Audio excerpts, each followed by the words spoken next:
Then he noticed the two figures standing beside his apartment door. They were tall, at least 7 feet, with silvery skin that seemed to shimmer under the streetlights. Their features were almost human but slightly elongated, with large almond-shaped eyes that contained no whites, only swirling pools of deep blue.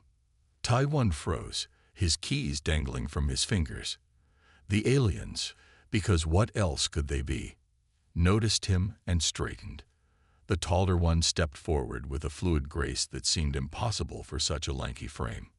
"Mr. Taiwan Park," the alien said in perfect Korean, though its mouth moved strangely around the words. "We are honored to meet you at last." Taiwan glanced behind him, half expecting to see someone else. "Me? Indeed. I am Representative Lai from the Galactic Confederation. This is my associate, Representative Du." The second alien inclined its head slightly. "We have been monitoring Earth's technological development with great interest, particularly your recent breakthrough." "My breakthrough," Taiwan repeated, clutching his laptop bag tighter. "The quantum entanglement drive, of course," Representative Lai said, as if discussing the weather. "The first functional faster-than-light transportation system developed by humans. Quite remarkable for a species at your technological stage." Taiwan's mind raced. Someone had made a mistake. A big one. "I think you have the wrong person," he said slowly. "I just fix computers." The aliens exchanged glances. Representative Du consulted a thin, transparent tablet. "Are you not Taiwan Park, founder and CEO of Park Quantum Industries?" "No, I'm Taiwan Park, its support technician at Tech Help Solutions. I reset passwords and remove viruses." He held up his company ID badge as proof. The aliens studied the badge, then consulted their tablet again. "Curious," Representative Lai said.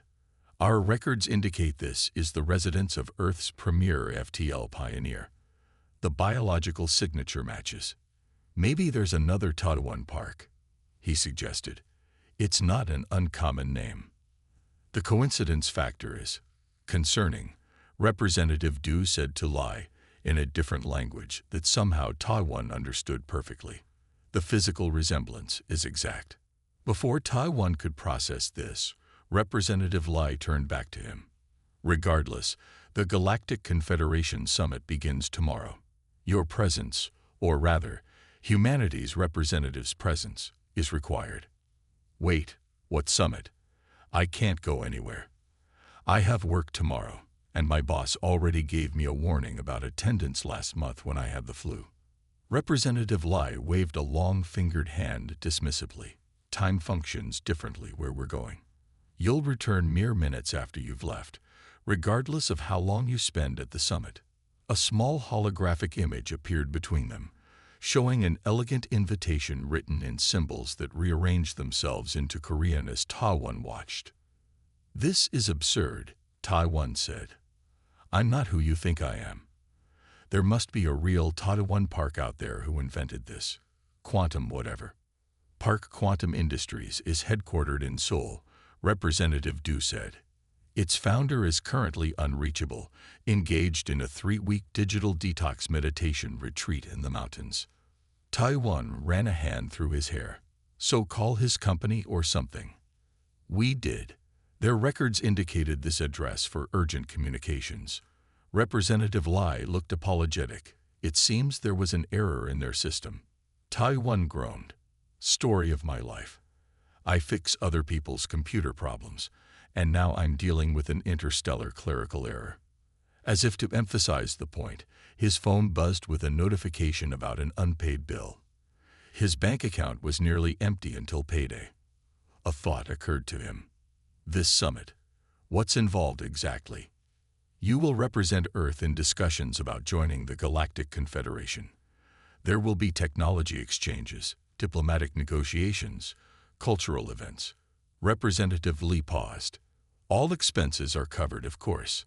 The Confederation provides generously for its delegates." Taiwan thought about his cramped apartment, the instant noodles in his cupboard, and his maxed-out credit card. Then he thought about the real Taiwan Park, probably lounging in some luxury mountain retreat while his company's database error caused this cosmic mix-up. How long would I be gone? He asked cautiously. The summit lasts approximately 1 Earth week, Representative Du said. As mentioned, you would return to this exact moment in Earth time. Ta-1 took a deep breath. And if I went, when would this mistake get sorted out? Communications can be established with Earth authorities once we reach the station, Representative Lai assured him. The confusion would be temporary. Looking at the hovering vehicle and the 2 aliens standing at his door, Ta-1 made a decision that would change his life forever. All right, he said, surprising himself. Let me pack a bag.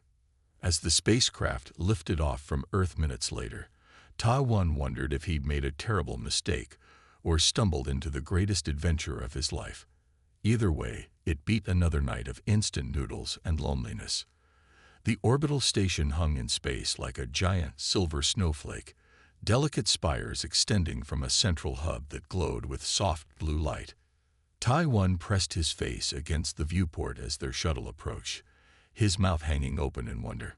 The Harmony Nexus, Representative Lai said, headquarters of the Galactic Confederation and host to our summit. The shuttle glided into a docking bay larger than a football stadium. When the doors opened, Ta-1 was hit with a wave of scents, some pleasant, others decidedly alien, and the hum of dozens of languages being spoken at once. Follow me, Representative Lai said. We must get you properly registered and dressed for the welcome ceremony. Ta-1 was led through corridors filled with beings of all shapes and sizes. Some had multiple limbs, others seemed to float rather than walk, and a few appeared to be made of living crystal or light. He noticed that many stopped their conversations to stare at him as he passed. Why is everyone looking at me? He whispered to Representative Du, who walked behind him. Humans are quite rare at these gatherings, the alien explained. Your species has only recently been detected by our long-range sensors. Most delegates have never seen a human before. They find your physical density and adaptability quite remarkable. My what? Your body is much heavier and more solid than most spacefaring species, and you can survive in a wider range of environments than most. These are valuable traits.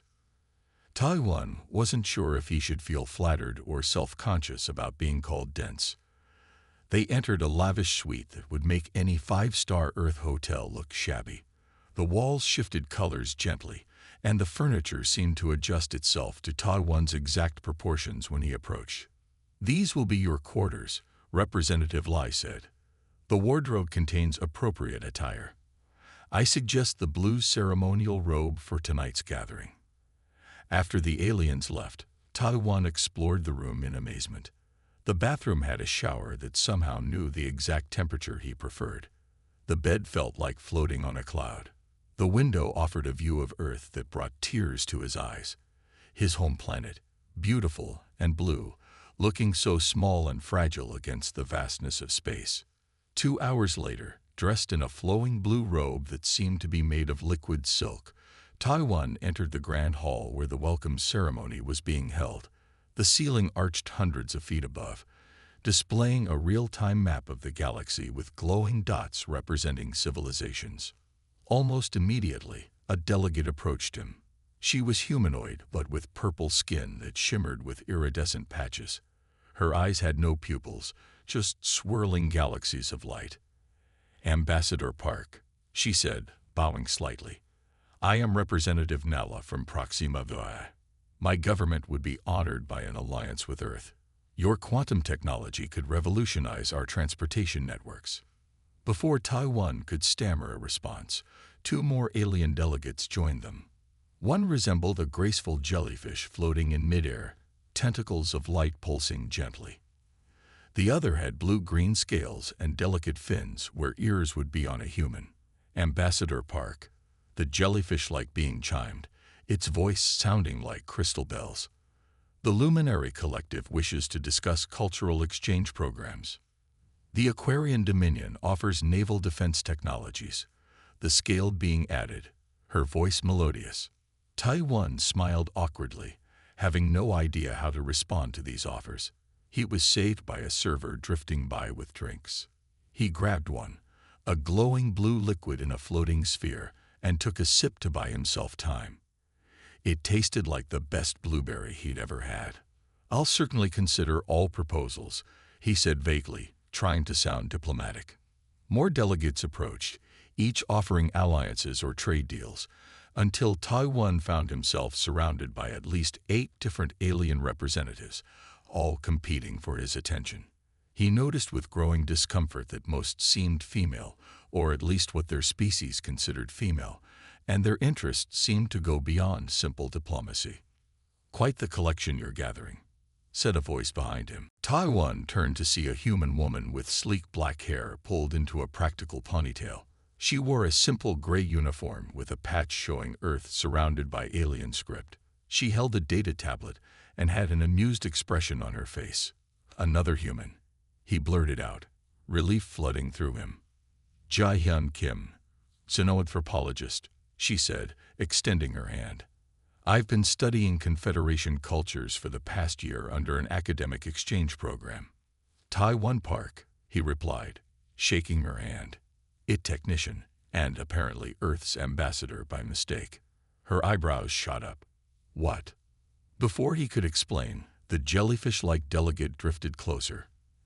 "Ambassador, might I interest you in a private tour of our cultural exhibition?" Jae-hyun stepped smoothly between them. "I'm afraid the ambassador has a prior commitment with the Earth delegation. Representative Lumi. Perhaps tomorrow." The alien pulsed with what might have been disappointment but drifted away. "Earth delegation," Taiwan whispered. "There are more of us." "Just me," Jae-hyun said with a grin. "But they don't know that. Come on, let's find somewhere quiet to talk. You look like you're about to have a panic attack, and you're definitely not the billionaire quantum physicist they think you are." As they slipped away from the gathering, Taiwan noticed several of the alien delegates watching them go, their expressions ranging from curiosity to what looked suspiciously like jealousy. "How did you know I'm not who they think I am?" he asked as they entered a quiet observation deck. Ji-hyun laughed. "Because I've met the real Taiwan Park at a conference last year. You look similar, but trust me, that man would never wear his ceremonial robe with the sash tied incorrectly." Taiwan looked down at his haphazardly tied sash and groaned. "I'm so dead." "So Earth isn't actually ready for interstellar relations?" Ji-hyun asked as they hid in a maintenance corridor away from the bustling conference halls. Taiwan leaned against the wall, rubbing his temples. "Not even close. We don't have faster-than-light travel. The real Taiwan Park is some tech CEO who apparently looks like me, but he makes quantum computers, not spaceships. And he's unreachable. On some luxury meditation retreat in the mountains with no phones allowed. Meanwhile, I'm stuck pretending to be him because his company had my address in their system by mistake." Jae-hyun tapped her data tablet thoughtfully.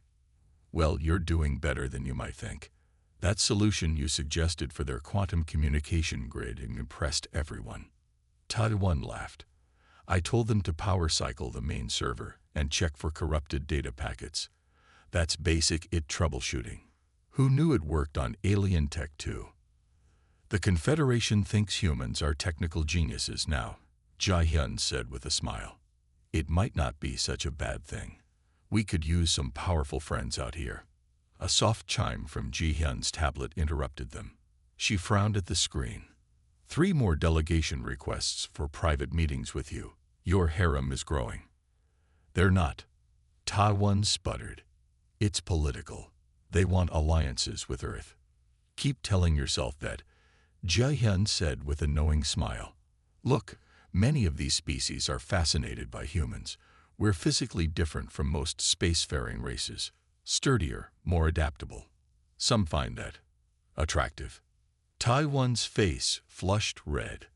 "What am I supposed to do? I can't make promises on behalf of Earth.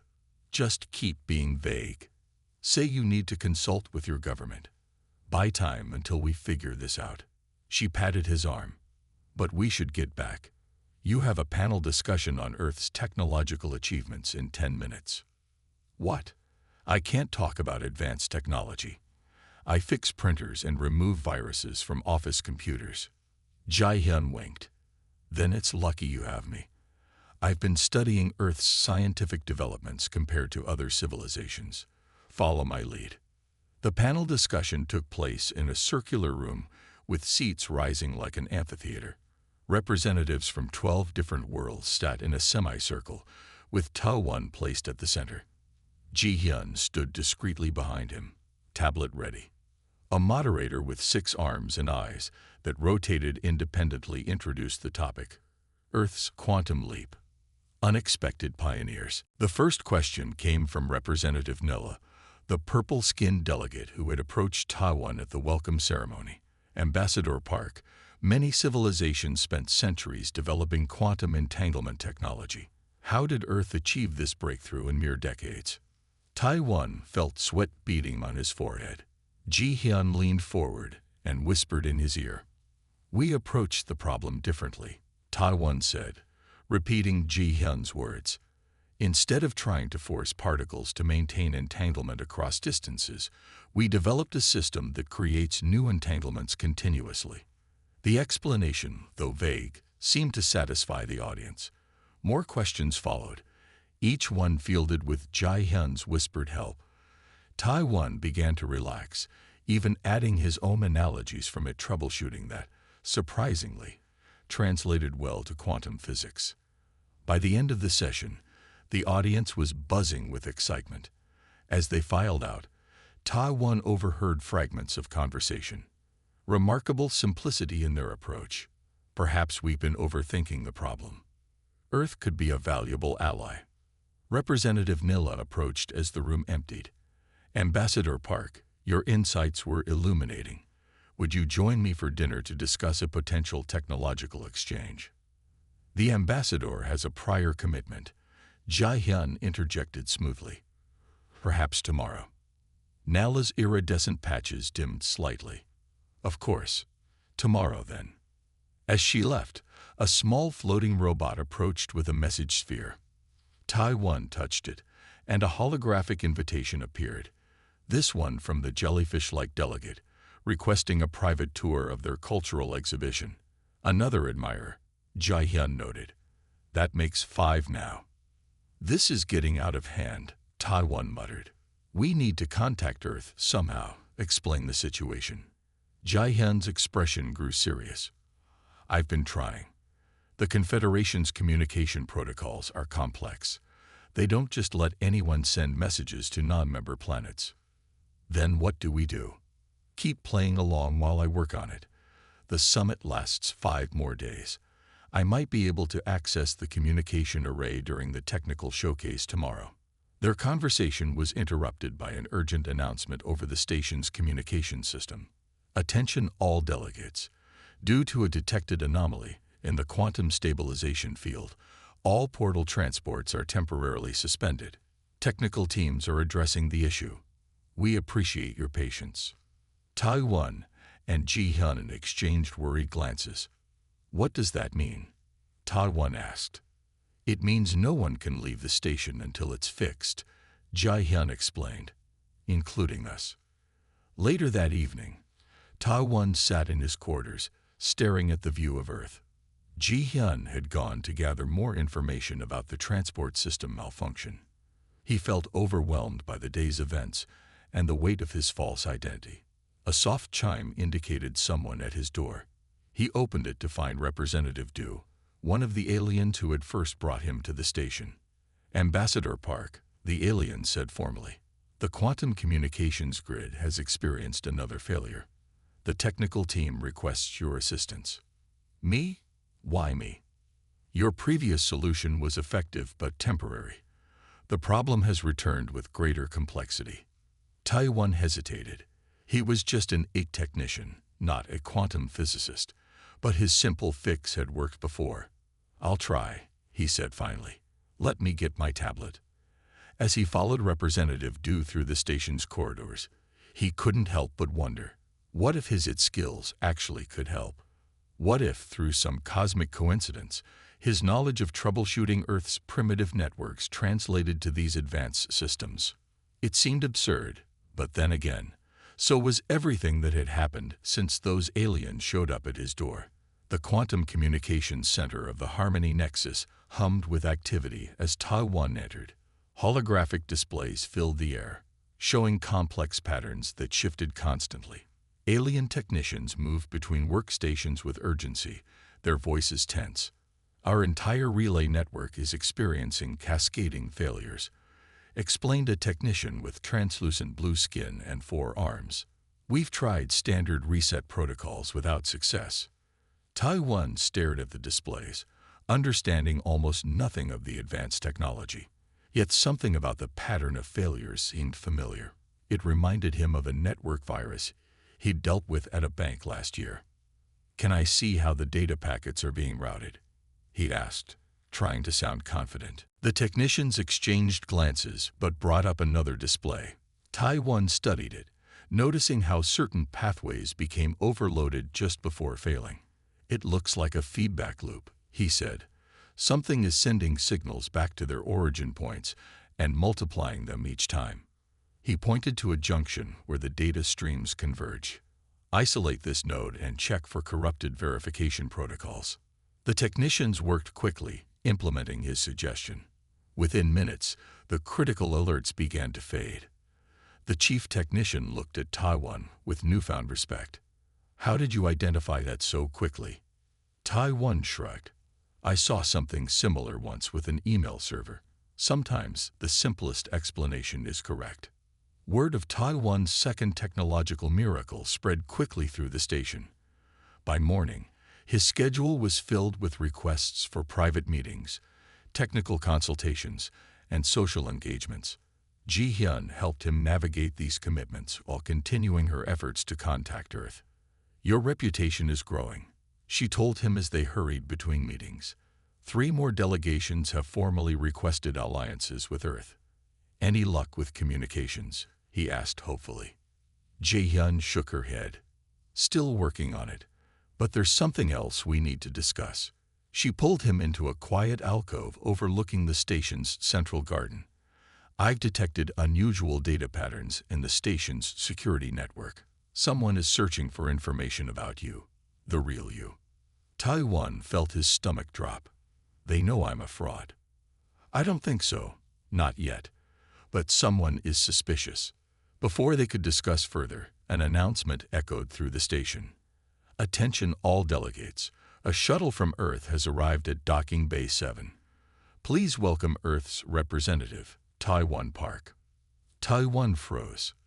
"The real Taiwan Park is here. How?" "His meditation retreat must have ended," Ji-hyun said, looking worried.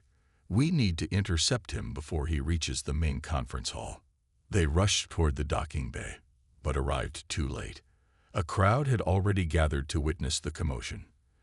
In the center stood the real Taiwan Park, a man who looked remarkably similar to the imposter, but wore an expensive tailored suit and carried himself with practiced authority. "This is outrageous," the real Taiwan shouted, pointing at his doppelganger. "This imposter has been masquerading as me. I demand an explanation." The gathered aliens looked between the 2 identical men in confusion. Representative Lai stepped forward, visibly distressed. "There appears to be a misunderstanding," the alien began diplomatically. "Misunderstanding?" The real Taiwan fumed. "My company received urgent messages about agreements I supposedly made here. I've never even been off Earth before today." Representative Nella pushed through the crowd, her iridescent patches glowing brightly. "We prefer this one," she announced, standing beside the imposter Taiwan. "He solved our atmospheric processor crisis." Other delegates joined her, including the jellyfish-like being and the scaled representative. They formed a protective circle around the IT technician. "His solutions were elegant in their simplicity," one said. "He speaks without the arrogance typical of breakthrough innovators," added another. The real Taiwan looked stunned.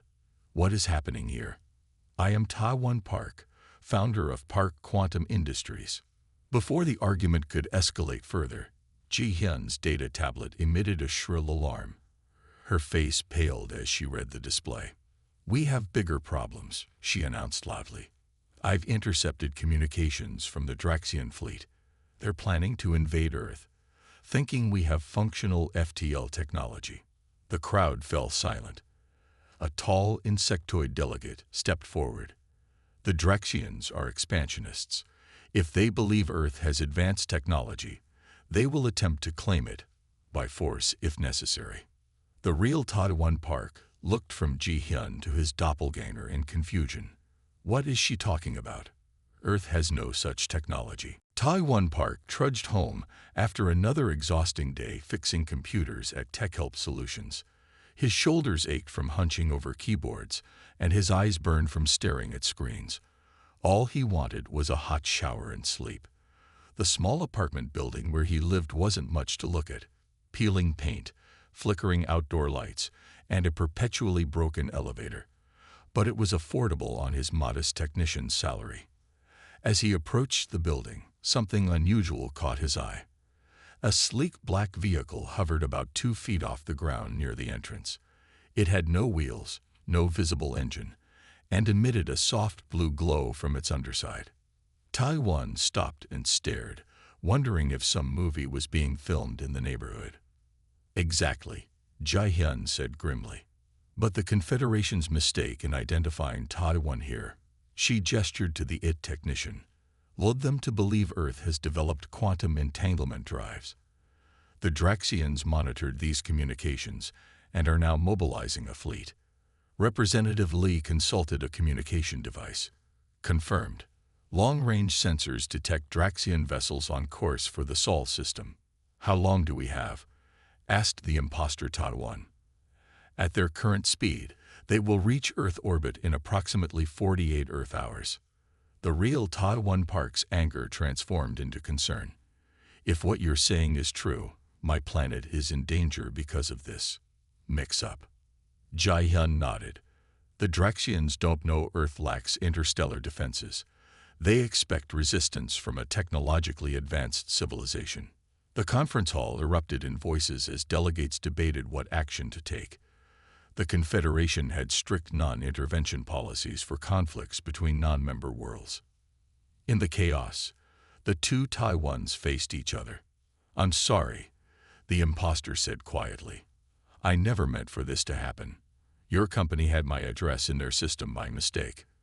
When the aliens showed up, the real Taiwan studied his lookalike carefully. "You've been pretending to be me this entire time." "Not very well, I'm afraid. I'm just an IT technician." To his surprise, the real Taiwan smiled slightly. "Yet somehow you've managed to impress some of the most advanced species in the galaxy with, what did they call them?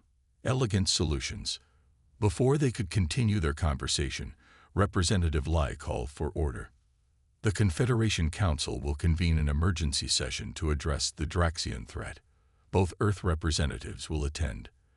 The alien looked between the two identical men. "Though we must resolve this identity confusion as well." As the delegates dispersed to prepare for the emergency session, Ji-hyun pulled both Taiwans aside. "We need a plan," she said urgently. "Earth has no defenses against an alien invasion, and the Confederation won't intervene directly in a conflict involving a non-member world."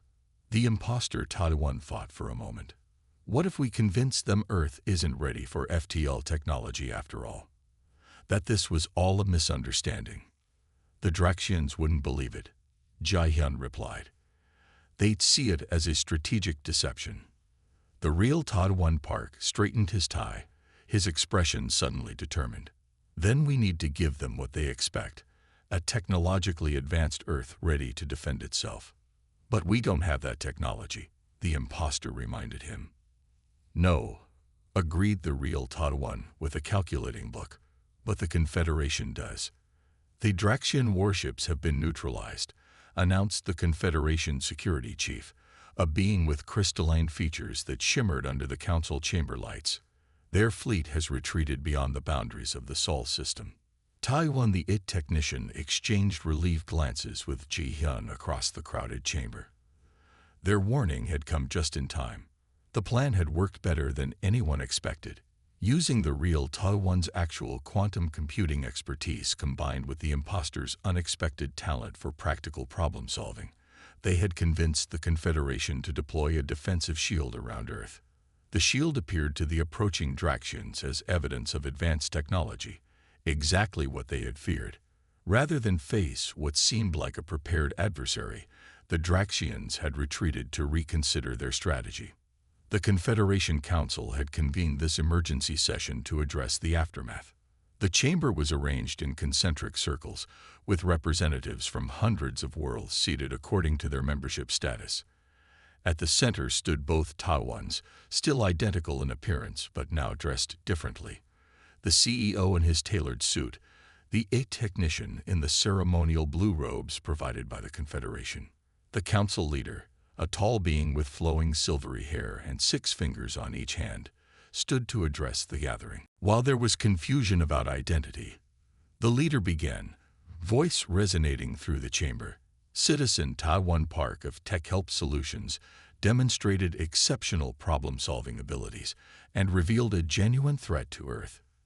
His actions, though beginning with a misunderstanding, ultimately served the greater good. Murmurs of agreement rippled through the assembled delegates. Representative Nella and her allies nodded emphatically. As for Earth itself, the leader continued, we find ourselves in an unusual situation. The planet clearly does not possess the level of technological advancement initially reported. However, the intelligence and adaptability demonstrated by both citizen parks suggests Earth has significant potential as a Confederation member. The real Taiwan Park stepped forward, his initial anger now replaced by pragmatic business sense. On behalf of Earth's technology sector, I would like to propose a formal partnership, he said. My company's quantum computing research, combined with Confederation guidance, could lead to genuine advancements in the fields that were exaggerated in recent days. The council leader nodded thoughtfully. A reasonable proposal. However, we must address the matter of Earth's official representation. All eyes turned to the technician, who stood awkwardly in his ceremonial robes. He had been preparing for this moment, ready to step aside and return to his ordinary life on Earth. To his surprise, several delegates rose to speak. I nominate Citizen Taiwan Park of Tech Help Solutions to remain as Earth's representative, announced Representative Nella, her purple skin glowing with conviction. His approach to problems, free from preconceptions, has proven invaluable. Seconded, chimed the jellyfish-like delegate, tentacles pulsing with light. His solutions to our communication grid failures prevented a major diplomatic incident. More voices joined in support. The technician looked stunned as delegate after delegate praised his contributions. Ji-hyun caught his eye and gave him an encouraging smile. The council leader raised a 6-fingered hand for silence. It seems there is consensus. We propose that Citizen Taiwan Park of Tech Help Solutions remain as Earth's ambassador to the Confederation, with scientist Taiwan Park serving as Earth's technical liaison. Is this arrangement acceptable to both parties? The real Taiwan Park looked momentarily conflicted, then nodded. I prefer laboratories to diplomatic functions anyway, he admitted, and it seems my lookalike has a talent for interspecies relations I cannot match. The technician stepped forward, heart pounding. I accept the position with one condition. He gestured to Ji-hyun. Dr. Ji-hyun Kim has been essential to everything we've accomplished. I request she serve as Earth's diplomatic advisor. The council leader inclined his head. So noted and approved. 6 months later, the newly established Earth Embassy hosted its first diplomatic reception. The embassy occupied a small but elegant section of the Harmony Nexus, with windows offering a spectacular view of Earth. Human art and culture were displayed throughout, carefully selected to showcase humanity's creative potential.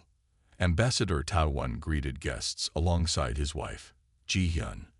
Their whirlwind romance had blossomed during the intense weeks following the Draxian crisis, as they worked together to establish Earth's place in the galactic community. Your alien admirers are all in attendance, Ji-hyun whispered, nodding toward the group of female delegates who still competed for Earth's favor and trade agreements. "The strangest harem in galactic history," Taiwan replied with a smile, "all because of a clerical error." Representative Nilla approached, her iridescent patches glowing particularly bright, a sign of pleasure in her species. "Ambassador, the first shipment of atmospheric processors has arrived on Earth. Your suggestion to adapt them for pollution reduction was brilliant." "Just practical thinking," Taiwan said modestly. "Sometimes the simplest solution works best." Across the room, the real Taiwan Park was deep in conversation with representatives from 3 different worlds, explaining the latest developments in his quantum research. The 2 men had formed an unlikely partnership, with the CEO's technical brilliance complementing the former IT technician's practical approach to problem-solving. As the reception continued, Ji-hyun pulled her husband aside to a quiet corner overlooking Earth. "Did you ever imagine this would be your life?" she asked, gesturing to the embassy around them and the planet below. "When those aliens showed up at your apartment door?" Taiwan shook his head. "I thought I'd be fired for missing work. Instead," he looked around at the diverse beings filling the embassy, all there because Earth had something valuable to offer. "Instead, I found a purpose." "And you?" Ji-hyun smiled and leaned against him. "Not bad for an IT guy who was mistaken for a billionaire." "The billionaire part didn't stick," Taiwan laughed, "but I'd say I came out ahead anyway." As they rejoined the reception, Ambassador Taiwan reflected on how a simple case of mistaken identity had transformed not just his life, but potentially the future of human civilization. Sometimes, he thought, the wrong address leads to exactly the right destination.